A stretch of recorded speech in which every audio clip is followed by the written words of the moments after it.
اهلا بيك يا استاذ احمد. اهلا وسهلا.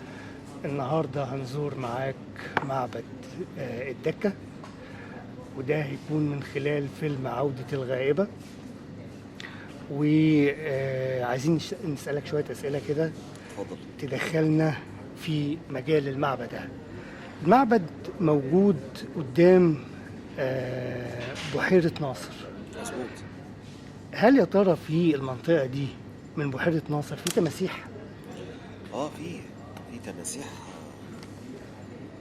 في غاية التوحش. مم.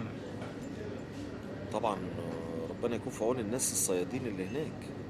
نقول بتحصل حوادث ان هم يهاجموا الصيادين وكده ممكن طبعا، انا ما سمعتش بس ممكن.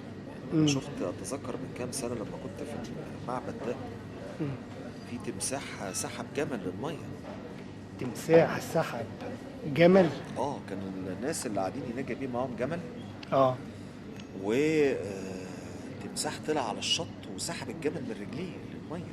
يا نهار ابيض، هو الجمل ممكن يسحب تمساح ساح. ممكن يسحب جمل سحب لغايه الميه؟ قوي جدا، قوي اه. جدا.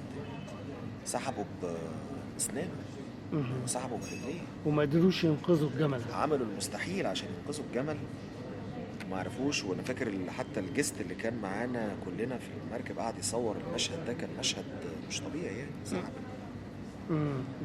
ده كان قدام معبد كان قصاد وادي الدكه. السبوع، قصاد وادي السبوع في نفس المنطقه يعني. نفس المنطقة. مهم.